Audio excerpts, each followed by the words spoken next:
amigos, bem-vindos ao Gente que Fala, sempre ao vivo, de meio-dia a 1 pela rádio Trianon, AM 740 São Paulo, Rádio Universal, AM 810 Santos, AltV, www.altv.com.br, reapresentação 6 da tarde, TV Guarulhos, canal 20 UHF, canal 3 da NET em Guarulhos, 11h30 da noite. Acesse nosso blog, conheça nossos colunistas e colaboradores, gentequefala.com.br, nossa fanpage, Facebook/programa Gente que Fala. À sua disposição, o WhatsApp 974012235 e ainda um telefone aqui em São Paulo, 5052-6622. Hoje, sexta-feira, conosco, Dibi Carneiro Neto. Prazer tê-lo aqui, Dibi. Prazer é meu, obrigado pela chance de estar aqui de novo com vocês falando de teatro infantil. Você é membro da Comissão de Teatro Infantil da Associação Paulista de Críticos de Arte. Exatamente. Agora a pergunta que eu fiquei em dúvida, que como você se identifica, jornalista, crítico, dramaturgo? Jornalista, em primeiro lugar, é a minha formação, há 30 anos de carreira, e todo o resto é decorrência. Mesmo o dramaturgo tem um pezinho no jornalismo, é claro, a vontade de escrever, né, a curiosidade do repórter, exatamente. Isso tudo vai te levando para caminhos, mas a formação inicial é de repórter mesmo. Também conosco, Rosana Martinelli. Prazer tê-la aqui, Rosana. O prazer é todo meu. Eu transfiro para você a pergunta, né? Pois é. Tem médica, cirurgiã, atriz, diretora. Parece que hoje tem gente que faz um monte de coisa junto aqui, né? Bom, eu costumo dizer que no momento eu estou editora, ou em outros momentos eu estive médica, eu estive atriz. No momento eu estou mais como editora e lançando livros infantis, né? Então, eu sou autora também no momento. Amanhã ou depois eu não sei. Com a total indiscrição que a profissão permite, né? O Dibi sabe bem o que é ser curioso, jornalista curioso. Qual é a relação dessas atividades? Olha, aparentemente, quem olha de fora acha que é uma coisa muito distante, mas eu acho que existe muito, por exemplo, de teatro. Na medicina, quando a gente fala em relação médico-paciente, existe uma interação muito parecida, né, com as interações que a gente vê no teatro. Em relação à parte que eu estou agora como escritora e editora, eu acho que, na verdade, tudo que a gente aprende, tudo que a gente faz durante a vida pode entrar nessa coisa da criação e nessa coisa de criar realmente livros e histórias, né? Então, assim, eu acho que tudo se relaciona com tudo, na verdade, né? As experiências humanas vão se juntando e vão formando o que a gente consegue ser, né? Dibi, por que teatro infantil? Por que não teatro infantil? Não, por que teatro infantil? O teatro é muito difícil no Brasil. Teatro é muito difícil. E aí, teatro infantil, eu imagino que seja, assim, muito mais difícil. Existe todo esse raciocínio que acaba levando a um preconceito e reforçando a ideia de que teatro infantil é uma arte menor. Você acha que é preconceito? Chega a ser preconceito, sim. Tanto que eu escolhi esse título para o site, que é um título de um livro que eu lancei há um tempo atrás. O site que você está lançando é Pecinha e a Vovozinha. Exatamente. www.pecinhaeavovozinha.com.br. Justamente porque as pessoas têm essa é embutido já nas pessoas. A gente estava falando disso há pouco, o quanto que os preconceitos já são introjetados e a gente, às vezes, fala as coisas sem a intenção e acaba reforçando, né? Então, a ideia de que quem faz teatro infantil está ali por um tempo, só para aprender, porque daqui a pouco para crescer, vai esperar crescer. Exatamente. E aí, vamos ao teatrinho, levar nossos filhinhos, olha que peça bonitinha. Essas coisas são fofas de falar, mas reforçam essa ideia de que é uma arte menor. Que quadro maravilhoso que você disse que era. E não é mais assim. A qualidade do que eu vejo em São Paulo e acompanho... Eu não questiono a qualidade, por claro, favor. não, Eu não questiono a qualidade de nenhuma das áreas. Sem mas dúvida. eu imagino a tua dificuldade, né? Porque se o teatro, posso colocar o teatro normal, é tão difícil neste país, teatro infantil tem uma carga de dificuldade maior. E a gente vê esse preconceito até entre os colegas atores também, né? No meio existe esse preconceito de vai fazer teatro infantil, tem isso. Tem, imagina. E existem correntes no teatro, eu trabalhei com gente que pensava assim, que é totalmente contra o teatro infantil. Mas Contra o radicalismo mesmo. existe em todas as áreas. Acha que não deve existir teatro infantil. Né? Trabalhei com gente assim. Aí é radical demais. Né? A gente nunca precisou tanto nesse momento de afeto, de falar de afeto, de voltar à infância, de brincar. Adulto brinca também, pelo amor de Deus. E o teatro para crianças e jovens é um canal importante para alimentar esse lado das pessoas. Então, a peça infantil, ela é tanto melhor quanto mais ela atingir não só a criança, como a criança que o adulto também tem dentro dele. Então, é por isso que é uma coisa inadmissível alguém... É bom teatro para todo mundo, Exato, né? E eu acho que o teatro também, nesse aspecto, ele tira um pouco as pessoas do virtual, que a gente está tão imerso hoje em dia, né? Então, é muito importante isso. O teatro é aqui agora, ao vivo, e eu acho que é muito bacana nesse sentido, né? Deixa eu só aproveitar o Dib para perguntar mais detalhes sobre o site Pecinha e a Vovozinha. Então, ele está no ar há uma semana, nesse endereço que eu falei, www.pecinha é a vovozinha, o é sem acento, né? A pecinha fica pecinha e a vovozinha.com.br. A ideia é justamente reunir tudo que eu tenho e que eu acumulei de conteúdo nesses quase 30 anos de crítica de teatro infantil para montar um painel que seja ao mesmo tempo histórico e ao mesmo tempo revele para as novas gerações de artistas caminhos e apontem em reportagens que apontem rumos, que mostrem gente nova que está surgindo. Então é um site, um portal de notícias sobre teatro infantil, que pretende ser alimentado semanalmente com novos assuntos, novos temas, cobrir festivais que estejam acontecendo pelo mundo, mesmo que a gente cubra à distância, não consiga ver tudo, mas a ideia é ter uma rede de informação a respeito disso. É importante que seja um site também, que seja um guia para pais, que muitas vezes, não tem critério, não sabem que peça escolher para os filhos. Então, o site vai ter um roteiro opinativo muito detalhado a respeito de cada peça em cartaz, com dicas pelo Brasil também, não só São Paulo. Mas, ao mesmo tempo, que também sirva para a própria classe artística se espelhar, se enxergar e refletir a arte que está fazendo. Então, eu convido pessoas que fazem teatro infantil para escreverem no site. Já tenho vários textos ali de pensadores mesmo, gente que reflete sobre essa arte. Tenho entrevistas com pessoas que estão na área há muito tempo, bastidores de inauguração de espaços. Então, a ideia é essa. O assunto rende muito. Tem muita gente que só faz teatro infantil, é feliz fazendo teatro infantil, ganha prêmios, faz com uma qualidade, uma competência e não é trampolim para nada. Então, é dar voz a essas pessoas na tentativa de diminuir o preconceito mesmo, que ainda resta.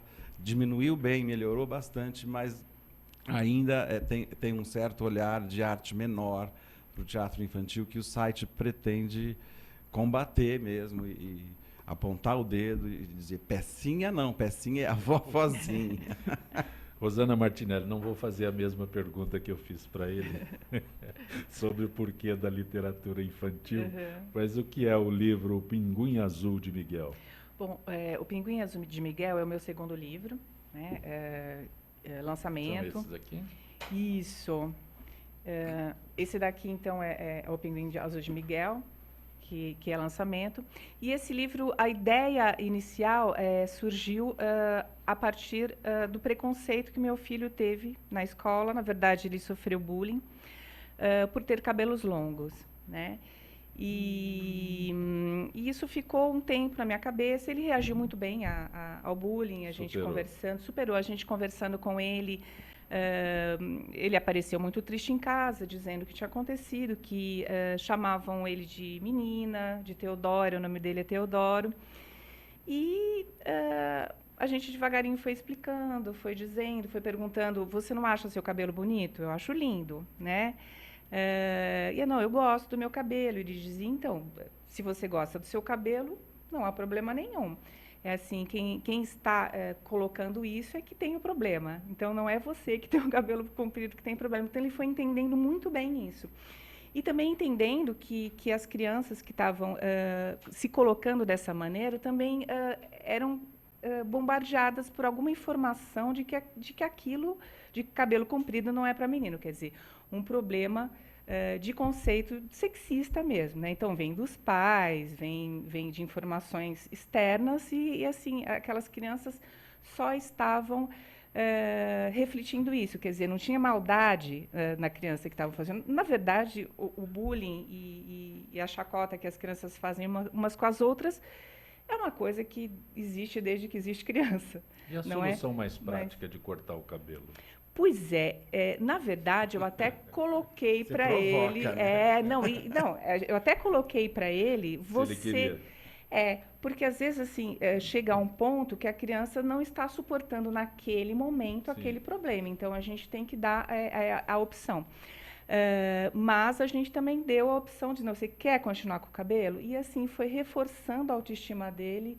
Hoje isso na época ele tinha uns 5 anos, foi quando a gente mudou ele de escola, porque na escola quando ele era pequenininho ele foi crescendo junto com o cabelo, ninguém se importou e aceitavam ele daquela maneira. Mas quando mudou de escola e ele era o único menino de cabelo comprido na sala, tinha alguns outros meninos de cabelo comprido na escola, mas não na sala. Aquilo, obviamente, chamou a atenção dos outros meninos, né? E tinha um parâmetro do pai, do tio, né? Todo mundo tinha cabelo curto, todo mundo tem cabelo curto na família da criança. A criança vai achar que aquilo é estranho mesmo, aquilo é de menina. Então, ele mesmo, a gente deixou essa liberdade, deixou ele livre para escolher se queria cortar, mas ele não quis, né? E aí, agora ele tem cabelo na cintura, aos 9 anos. E o mais Você legal... fala de cabelo comprido, eu estou imaginando um cabelo dos anos 60. Na cintura. Ele tem cabelo na cintura, longo, todo cacheado. E o mais interessante... Opção dele. O mais interessante é que, depois desse episódio todo, ele... E também, quando eu comecei a escrever o livro... que foi inspirado nessa história, o livro não fala de história de bullying de um menino com cabelo comprido. Vou explicar depois exatamente do que fala. Foi só a inspiração. Mas depois disso tudo, e a gente conversando muito com ele sobre sexismo e tudo mais, ele virou praticamente um militante mirim sexista. Então, assim, toda vez que surge alguma conversa entre amiguinhos, dessa coisa do que é de menino, o que é de menina, ele já faz a interferência dele, né? Então, ele é muito seguro. E, para ter uma ideia, assim, por causa do lançamento do livro, que fala de sexismo e de quebra de estereótipos, principalmente de gênero, eu pedi para que meu marido e ele fossem de saia no lançamento do livro. E eles foram.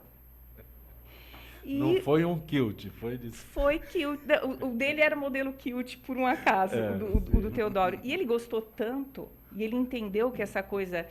que é uma coisa de liberdade para o homem assumir a saia. A mulher há muito tempo já usa calça e há um tempo atrás era inadmissível imaginar uma mulher usando calça comprida. Sim. E o homem ainda não assumiu a saia, que é uma coisa extremamente confortável. No verão não tem coisa melhor, eu posso garantir. E ele agora vai ao cinema, vai ao teatro, usando a kilt dele. Ele já pediu para eu arrumar mais modelos, né? Então, assim, é uma coisa muito legal ver isso, que era uma coisa... o bullying gerou uma sensação ruim para ele ficou triste, E aí ele acabou entendendo que o problema não era o cabelo comprido dele, sim, o problema estava no outro amiguinho, é o amiguinho que está com o problema e não é ele. Então isso o fortaleceu de uma maneira incrível e ele vibra, né, com o livro, ele vibra com tudo que está acontecendo. Pinguim Azul de Miguel, você disse que ia falar. Exatamente. Sobre então o livro, na verdade, ele fala de um menino de 6 anos. Eu acho que a parte mais difícil de escrever o livro, eu tive que reescrever várias vezes, foi colocar essa voz do narrador, que é o Miguel, que é um menino de cabelo comprido de 6 anos, sem nenhum traço da Rosana, né, do adulto. Então, às vezes, eu tive que reescrever várias vezes para retirar, às vezes, algum termo, alguma coisa que um menino de 6 anos não teria usado, não é? E esse menino, ele tem uma família e algumas pessoas que o rodeiam que têm características de diversidade, né? Não há conflito. Eu não quis colocar conflito, ele não sofre bullying, ele não sofre preconceito, e nenhuma dessas pessoas que têm essas características de diversidade sofrem problemas. Então, ele conta o dia a dia dele e ele vai descrevendo essas pessoas. E a ilustração, que eu contei com a parceria com a Mariana Belém, que é uma artista plástica maravilhosa, que tem um traço muito pop, muito colorido. Ela nunca tinha feito ilustração, ela realmente é artista plástica e assim, tinha essa vontade de fazer ilustração, e eu a chamei por isso, porque a ilustração tinha que ser muito evidente, muito colorida e muito marcante para mostrar que aquela figura ou aquela pessoa que o Miguel estava falando era daquele jeito, daquela maneira, e que tinha alguma diversidade. Então, assim, cada virada de página é uma quebra de estereótipo. Então, eu falo tem aí dentro do livro tem alguma coisa de racismo, de inclusão de indivíduos com deficiência física, e tem muito essa quebra de estereótipo em relação ao sexismo, né? Então, cada virada de página, a pessoa acaba vendo uma figura que vai fazer com que ela pense lá dentro, peraí, mas, por exemplo, a irmã do Miguel, ele diz, a minha irmã, ela gosta de moda e ela vai fazer faculdade de moda e já é modelo. Quando a gente olha a figura, ela é obesa, né? Então, ela é uma modelo plus size. Então, assim, mas quando você olha a figura, ele não diz nada. Então, esse é o principal mote do livro, é esse. Dib, teatro infantil, a Rosana é literatura infantil. Eu acho interessante no teu caso, aí é o crítico, né? Fazer teatro para criança é muito mais que mera improvisação. Mas eu já acho muita dificuldade em atingir o público infantil. Horário vespertino acrescenta algum problema nisso, o horário vespertino? Ou é o horário apropriado? É um horário apropriado, é um horário que as crianças estão em plena atividade, né? E que vão se interessar e vão juntar os amigos, sei lá, e vão com os pais ao teatro, e é um horário para eles mesmo. E em São Paulo, hoje em dia, a gente tem peça infantil às 11 da manhã, ao meio-dia, às 3 da tarde, às 4 da tarde. Tem um segmento juvenil às 5, 5 e meia. Então, já tem muitos horários durante o dia.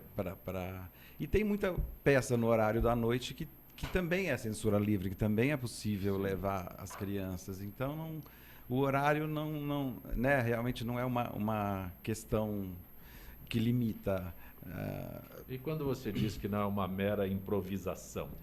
Então, é importante explicar essa frase, porque existem grupos... Falo ela toda, uma mera improvisação de festinha de aniversário. É isso. Na verdade é isso, porque há muito pouco tempo os artistas contratados para a festinha de aniversário punham uma bola vermelha do nariz, animavam os convidados da festa. Ótimo. O problema é que eles começaram a levar isso para o palco. Então, se eu faço isso numa festa de aniversário, vou fazer no palco e cobrar ingresso. Se dá certo lá, vai exato. dar certo no palco. E esquece que tem toda uma questão. Teatro, você tem que ter um conteúdo, um apuro estético, uma linguagem específica. É muito difícil, como ela está falando, escrever para a criança. A Rosana acaba de dar um depoimento, o quanto ela teve que reescrever para chegar escrever como uma criança de 6 anos. Tem que desacelerar na escrita para poder ser entendido. Exatamente. O teatro é a mesma coisa. Exato. Tem que desacelerar, tem que tirar o pé do acelerador. Olha, tem que prestar muita atenção para quem você está escrevendo, porque criança é um público exigente, cruel, não tem papas na língua, gosta ou não gosta, recusa na hora, ou então entra completamente no jogo. Muita gente acha que criança em silêncio não está gostando da peça, e é exatamente o contrário. A criança em silêncio significa que ela entrou completamente naquele mundo. A ansiedade muitas vezes é mais dos pais do que das crianças. A peça mal acabou, a criança nem levantou da poltrona, o pai já vira, gostou, o que você achou? Quer dizer, começa... digeriu ainda. Não, deixa a criança fruir aquilo do jeito dela, no tempo dela. Se ela não quiser comentar nada naquele momento, não precisa. Vai ter um momento em que ela vai falar disso, se alguma coisa a atingiu realmente daquele espetáculo. Agora, é preciso deixar claro uma coisa: improvisação também é uma arte muito séria. Existem grupos que fazem teatro improvisando na hora temas. A Companhia do Quintal, por exemplo, aqui em São Paulo, o trabalho deles é todo em cima de improviso. Então, não é que não pode improvisar. Tem grupos que fazem como interação. Isso, exatamente. Mesmo o improviso desses grupos, ele é muito pensado antes, estudado para que chegue exatamente. Para se provocar ao resultado. O improviso, exatamente, né? exatamente. O que eu falo é improvisado no sentido negativo da palavra, né? Assim, pega qualquer coisa, vai fazer lá, eu coisa. acho que eu já vou fazer qualquer coisa, porque é para criança mesmo. Os pais precisam ter programas para levar esses filhos, vamos lá. E o que acontece muito é uma adaptação preguiçosa e cópia de filmes da Disney também. Isso ainda tem, infelizmente. Não pense que isso não acontece nos livros infantis também. A gente tem muita coisa produzida de baixa qualidade, com essa mentalidade de que criança... qualquer ursinho de lacinho no cabelo vai ficar lindo na ilustração e não é assim, não é? Mas Rosana, também o DIB, as crianças não têm acesso, é o pai, a mãe que adquire, que leva num teatro, que compra o livro para a criança. E como é que é quando você está dizendo que não é... Não, é complicado. É complicado e, assim, é parecido com a coisa da cultura do best-seller para o adulto, que os adultos acabam consumindo, os adultos que têm, obviamente, acesso à literatura, sim. Que isso também é complicado, né? Acabam consumindo best-sellers porque é o que está na mídia, é o que se ouve. A mesma coisa acontece no livro infantil. A gente tem aí produções que não são... digamos, que não levam a arte realmente, e assim os pais acabam comprando, às vezes até existe assim, entre o estereótipo de novo, né? Eles têm uma ideia do que seja um bom livro infantil, e às vezes não é nem o que a criança vai gostar mais, apesar de ela ainda não ter, ela é um papel em branco, ela não tem nada formado ainda em relação, ela está em formação, é um leitor em formação. Mas, às vezes, o pai vai pelo que está mais na mídia, o que é mais bonitinho, bonitinho no sentido de uma ilustração mais palatável. Inclusive, eu vejo que, às vezes, alguns livros que têm ilustrações um pouco assim, fora da curva, ilustrações mais artísticas, já não agradam os pais, eles acabam não adquirindo os livros para as crianças por esse motivo. Então, assim, isto é difícil, levar arte... Tem que agradar o pai? assim, e o agradar o pai... O primeiro é o pai. E o agradar o pai entra numa coisa meio massificada. Inclusive tem a coisa até dos temas tabus, não é? Existem um monte de coisa que o adulto acha que a criança não pode saber. Por exemplo, morte, falar sobre morte para a criança. Existem livros infantis maravilhosos que falam sobre isso.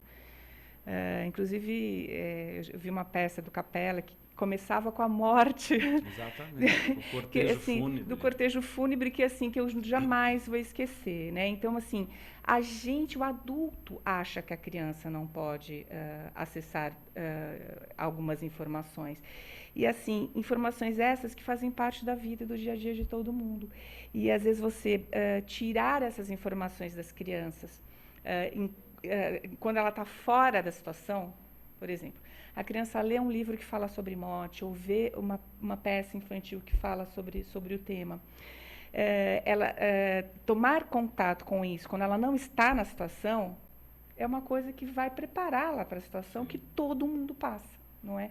Então, assim, é complicado. Não, falar de morte é falar de vida, meu Exatamente. Deus. É a mesma coisa, é o outro lado. É uma coisa. E eu já vi pais levantando com o filho no meio da peça, se morre algum personagem, dizendo: eu não trouxe meu filho aqui para isso, é fim de semana, é para ele ficar alegre, e levanta e sai gritando da plateia. Então, realmente são tabus, ainda tem muitos temas que... Claro, é preciso lidar com delicadeza, com cuidado, são seres em formação, né? Não dá para ser irresponsável com esses temas. Mas não existe tema proibido em teatro infantil. Eu acho que não deveria existir. Perfeito. Por exemplo, eu vou dar um exemplo, aproveitando a presença da Rosana, que também escreve livros sobre essa questão da escolha de gênero, de homoafetividade. Existe em cartaz em São Paulo, no Centro Cultural São Paulo, na Rua Vergueiro, uma peça, atualmente, chamada A Princesa e a Costureira, baseado também num livro infantil, de uma autora chamada Janaína Leslão. O livro foi adaptado por um grupo de Santo André. E, assim, a princesa está prometida para o príncipe e ela vai experimentar o vestido na costureira e cria com essa costureira um laço de afeto tão grande, uma integração. Elas têm muita coisa em comum, elas conversam, elas se apaixonam, a costureira e a princesa. E aí, sorte da irmã da princesa, porque ela que era apaixonada pelo príncipe. Então o tema está lá, é o tema da homoafetividade, mas não é só isso. A peça fala de muitos outros assuntos e tem isso lá na história de um jeito extremamente delicado, responsável. Então, é muito legal você poder falar abertamente com as crianças sem aquela interferência... muitas vezes preconceituosa do próprio pai e da mãe. Levantar e falar: vamos embora. Exato. Nós precisamos ir para um intervalo. Gente que fala retornará em instantes.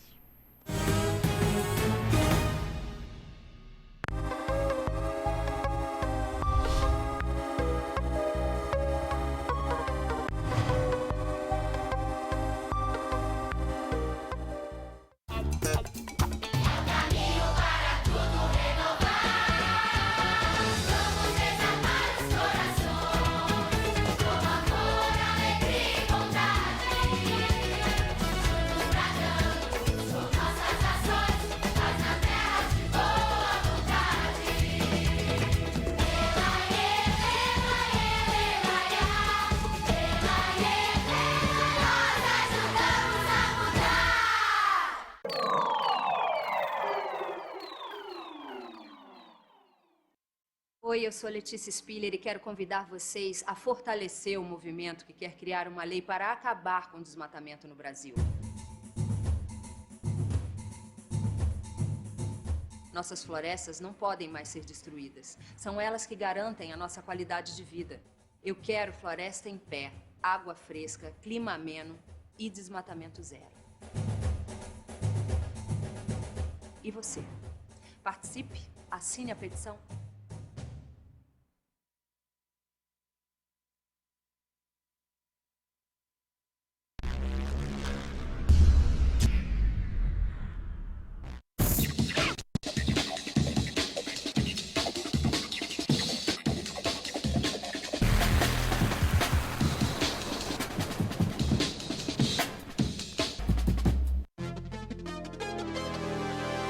dengue, zika, chikungunya. Falamos ao vivo do Mundo Consciente. Aqui todo mundo tampa a lixeira, tira a água do pneu, põe areia no vaso de planta. Nossa, quantos mosquitos aqui! Ô vizinho, colabora aí. Por que você ajuda a mudar? Porque eu quero o mundo consciente. Nós ajudamos a mudar! E você?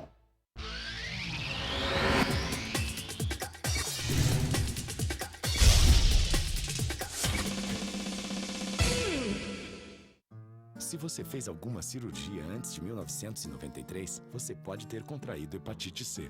Por isso, você precisa fazer o teste. A hepatite C pode ficar anos sem apresentar sintomas, podendo evoluir para câncer, cirrose e até levar à morte. Não corra esse risco. Procure uma unidade de saúde e faça o teste. Ele é rápido, seguro e sigiloso. Quanto antes for feito o diagnóstico, melhor. Hepatite C. O teste é o primeiro passo para a cura. Ministério da Saúde. É o governo federal trabalhando para o Brasil avançar.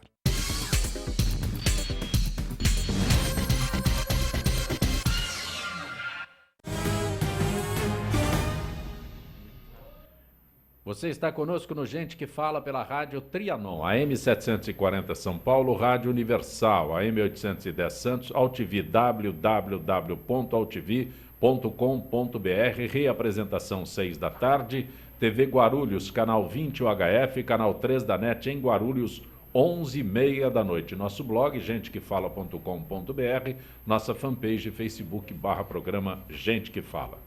A Associação dos Funcionários Públicos do Estado de São Paulo irá a Brasília na luta contra o projeto de lei 257/2016.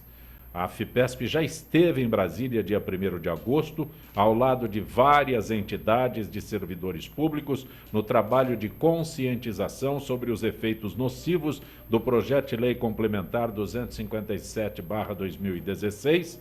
A primeira vice-presidente Thaís Helena Costa, representando o presidente Duarte Moreira, participou da concentração das entidades no plenário Freitas Nobre, onde foram discutidas as estratégias de ações das entidades junto aos parlamentares. O grupo da FIPESP ainda acompanhou as sessões no plenário Ulisses Guimarães e nas comissões parlamentares até a leitura do relatório realizada pelo deputado federal Esperidião Amin. Também representaram a FIPESP, Edna Pedroso de Moraes, segunda vice-presidente, Renato Del Moura, coordenador de patrimônio, e o conselheiro Eduardo Quadros. Conosco nesta edição de Gente que Fala, o jornalista Dibi Carneiro Neto e a escritora Rosana Martinelli, escritora, posso dizer que é escritora infantil? Pode isso? ser, sim, sim. Tirei o óculos antes da hora. Você sabe que tem patrulha realmente com relação ao uso das palavras atualmente. Então, às vezes eu falo teatro infantil, as pessoas dizem não, é teatro para crianças. Teatro infantil você diminui. Eu falo, gente, não é possível. Virou uma obsessão pelo politicamente bom, alguém que possa ajudar. É uma loucura o que aconteceu. Não estou certo em perguntar para ela. E pior que a gente tem que ficar o tempo inteiro antenado, porque essas coisas vão mudando. Daqui a pouco o termo que é o certo, Sim. o correto, entre aspas, agora, daqui a um mês não vai ser mais. O politicamente correto hoje não será politicamente correto amanhã. Já vimos isso. Mas o Jaime do Jardim Bonfilholi é para ambos. Em que medida o amplo acesso das crianças a desenhos e filmes infantis interfere na apreciação da literatura infantil? Rosana, Dibi?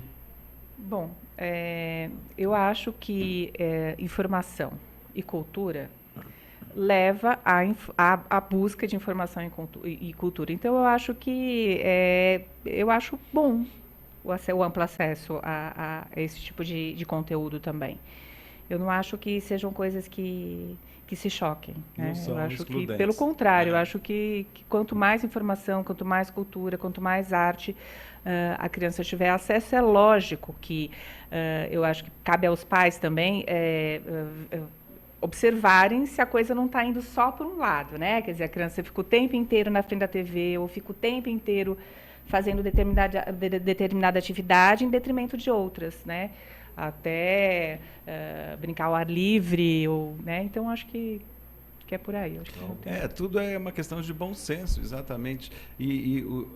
Se um filme te inspirar e te levar a ter vontade de conhecer o livro no qual o filme foi inspirado, levar uma criança a procurar a leitura, pronto, qual é o problema? Todas as artes dialogam. O teatro é uma arte que absorve muitas linguagens. Então, teve uma época que virou uma febre ter no palco essa preocupação em porque as crianças lidam com computador e com essas linguagens multimídias, vamos botar isso no palco. Então virou um atropelo, uma coisa, um exagero, um uso indiscriminado de forma fácil, até que os grupos foram errando, acertando, que é isso que é legal no teatro, ter uma continuidade para eles poderem avançar nessa arte, né? E já se chegou num ponto em que na cenografia das peças tem muito recurso de tecnologia e de computação, imagem gráfica dançando pelo palco, pela projeção no corpo dos atores, que é uma coisa muito bonita e muito rica visualmente. Então, é legal você observar esse casamento da tecnologia com o teatro, que é uma arte ali feita na hora, uma única vez, você sai dali, nunca mais vai ser igual, a outra sessão já vai ser diferente. Então, eu não sou contra que nada... Essa contaminação de uma arte pela outra é muito saudável, desde que seja feita com qualidade. Rosana, Jorge do Glicério pede a sua avaliação sobre o Sítio do Pica-Pau Amarelo substituído pelo Balão Mágico. Olha, a gente vê, como eu falo, né, como eu tinha falado em relação ao que acontece com o livro infantil, acabar sendo consumido, mas quando ele talvez, eu não sei se eu posso colocar a palavra raso, com ilustrações menos artísticas e usando o que tem mais na mídia, às vezes até essas febres internacionais que acabam vindo para cá, de personagens e tudo mais. O Sítio do Pica-Pau Amarelo aí é a nossa representação aí da nossa, assim, o autor foi o precursor, né, da literatura infanto-juvenil brasileira, né? Então, e aliás, coitado do Monteiro Lobato, ele está sendo um pouco também massacrado por algumas colocações a respeito de racismo e tudo mais. Bastante. E às vezes eu acho que tem... Remete ao politicamente correto. Existe essa coisa de tirar do contexto da época e do vocabulário da época e tudo mais. E às vezes eu acho que... às vezes algumas colocações que podem ser vistas como racistas... quando são trazidas para as crianças ou para uma sala de aula, no estudo de um texto desses, pode justamente ser bacana para surgir o questionamento e falar sobre racismo. Olha, naquela época era assim, assim, assim, foi colocado assim, assim, ele escreveu isso, porque naquela época as pessoas falavam assim. Então, assim, banir algumas coisas que têm um significado histórico e artístico importante, por alguns pontos, né, que existiram e que é inerente da época, talvez não seja uma atitude muito inteligente, na minha opinião. E essas substituições a gente vê nessa tendência que eu falei, né, que acaba ficando uma coisa mais massificada, um pouco mais de consumo imediato, um pouco mais, entre aspas, palatável, né, que não traz nenhum questionamento, que não traz... questões de preconceito, que é outra mídia, colocou, né? Eu faço sempre restrições a isso, porque é outra mídia, completamente diferente, né? Então, muito, muito difícil de fazer uma avaliação nisso. É outra mídia, né? Mas, Dibi, Mariana da Lapa pergunta a você, artistas famosos, o fato de artistas famosos como Luana Piovani e Débora Falabella fazerem peças infantis é benéfico ou prejudicial ao teatro? Por que seria prejudicial, meu Deus do céu? Qual é o problema da pessoa ser famosa, ter conseguido um status na televisão, no cinema brasileiro e resolver se voltar para o teatro para crianças? Desde que faça com responsabilidade, com qualidade, sem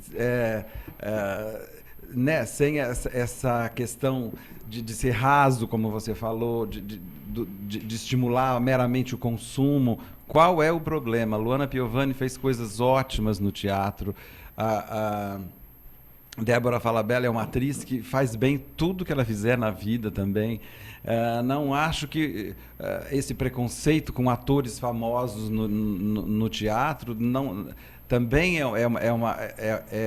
é prejudicial para o próprio teatro. Não tenho nada contra isso. Pelo contrário, as pessoas se interessam porque tem um nome em destaque. Isso movimenta, leva mais público. Aí a criança vai ver uma peça com um ator famoso, mas aí gosta tanto que vai querer ir ao teatro na outra semana. Aí o pai aproveita e leva numa outra peça de um grupo que não tem a gente famosa, e a criança já vê a diferença, conhece outros elencos. Não acho que seja um problema. Não temos que crucificar os artistas porque eles chegam à fama. Meu Deus do céu, isso é um erro. No Brasil é um pecado. Não pode ser bem-sucedido. No Brasil é um pecado. Conosco hoje, Dibe Carneiro Neto e Rosana Martinelli. Dibe, enquanto a gente está conversando aqui também com a Rosana, né, eu vou lá atrás. Minha criança tem 37 anos, né? Então, nos anos 80, para achar um teatro para levá-lo, né? Na época, o Paulo Henrique com 5 anos, era muito difícil. Aliás, enquanto a gente estava conversando, eu me lembrei que só tinha um teatro em São Paulo, que era a Palhaçaria Pimpão, ali na Santa Cecília, que havia essa interação entre artistas e tal. E havia muito mais à disposição das escolas de fazerem os grupos e levarem aos teatros, diferente do que nós estamos abordando hoje, que é o pai levar a criança ao teatro. Não havia tanta opção, isso há 30 anos, né? Um pouco mais de 30 anos. Sim. Esse mercado teve uma mudança fantástica, para bem. Né? Para bem. Grupos, é isso que eu falo, nada como a continuidade de trabalho. Os grupos foram conseguindo fazer uma peça atrás da outra, foram enxergando os erros da peça anterior e não repetindo na outra, foram se profissionalizando. Existem profissionais de cenografia, de figurinos, de iluminação. Se ampliou o mercado. Muito, que tem essa especificidade de fazer para a criança, de atrair o interesse dos jovens. Então, o quadro foi melhorando, felizmente. Né, hoje em dia o leque de opções é muito grande, e não só em São Paulo, no Brasil todo. Então, fora de São Paulo. Fora de São Paulo também. O Rio de Janeiro também é muito forte em teatro infantil. Mas você está falando dos 2 centros do Brasil. Fora desses 2 centros é possível? É possível. Existe... Na minha imaginação, Curitiba talvez... Não, o Nordeste Recife, tem... Recife. Fortaleza é um centro muito forte de tudo. É verdade, de humor principalmente. De humor, de musicais. Fortaleza tem grupos musicais que fica muito bravo porque não consegue sair de lá pelo custo operacional de sair de lá. Não porque o produto seja questionável, não. O custo para se tirar de lá e trazer para outros centros é proibitivo. Não, isso é verdade, mas existem editais, mecanismos. Existe, por exemplo, um projeto chamado Palco Giratório, que o SESC apoia. O SESC está fazendo. E os grupos de várias partes do país viajam o tempo todo e vêm para o sul, vêm para o sudeste e vão para o centro-oeste. Então,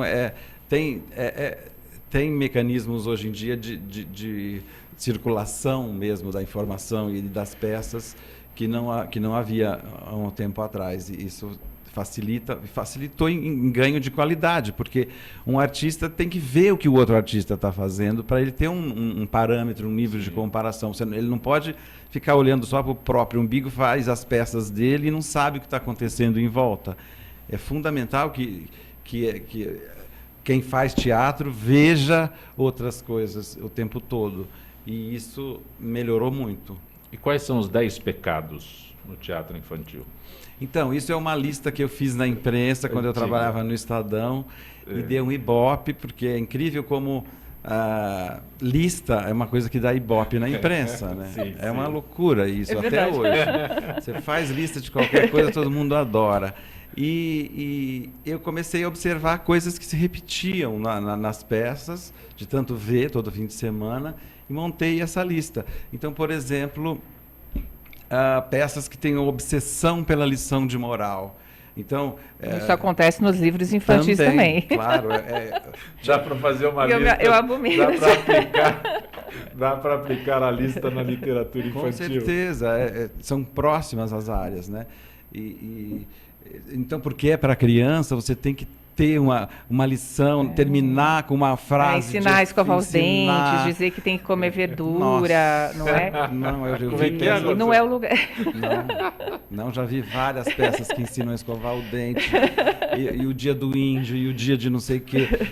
O dia do índio, toda vez que fala no dia do índio, eu acho maravilhoso, porque dia do índio a gente vê um monte de crianças fantasiadas de Comanche, né? Fantasiadas. Exatamente. Exatamente. Gente, índio Apache, tudo. O teatro pode ensinar muito mais se não tiver essa preocupação, essa marra de ter que ficar didaticamente explicando tudo. A criança é capaz de... quanto mais estranha uma peça para ela, mais ela vai pensar naquilo que ela viu, mais sozinha ela vai elaborar. Não precisa ficar explicando o tempo inteiro. Então, outra coisa que aconteceu também, que eu apontei como pecado, foi o lobo mau ficou bonzinho demais por causa do politicamente correto também. Então não pode matar, não pode tirar a vovó de dentro da barriga. Já vamos mudar o título, porque lobo mau não pode. Então, exatamente. O lobo não pode ser mau. Dá até medo do que possa acontecer nas gerações que estão sendo bombardeadas pelo politicamente correto, porque o efeito catártico e de elaborar todos esses sentimentos que todo mundo tem, né? E o que vai acontecer? Exato. Parece que aquilo vai explodir a qualquer momento de uma maneira que não muito bacana. Rico, né? As leituras possíveis para um conto de fadas, Irmãos Grimm, Andersen, que falam de coisas absolutamente cruéis. Eles são eternos mata justamente por isso, né? Exatamente. Porque ele mexe justamente com essas forças todas. Isso é importante ter no repertório da criança também. Por que transformar tudo em final feliz?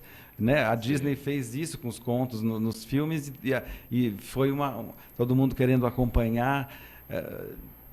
Por causa dessa obsessão pela euforia. Teatro infantil tem que ter muita música alegre e brincadeira. Não, e aquela brincadeira que fazem no palco até hoje? Um personagem se esconde e o outro fica, onde ele foi? Aí a criançada fala, foi para lá.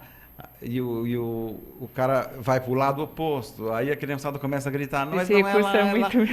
Aí o diretor fala, nossa, olha como a plateia está participando da minha peça. Gente, isso é uma coisa muito fácil, muito boba, muito sem conteúdo.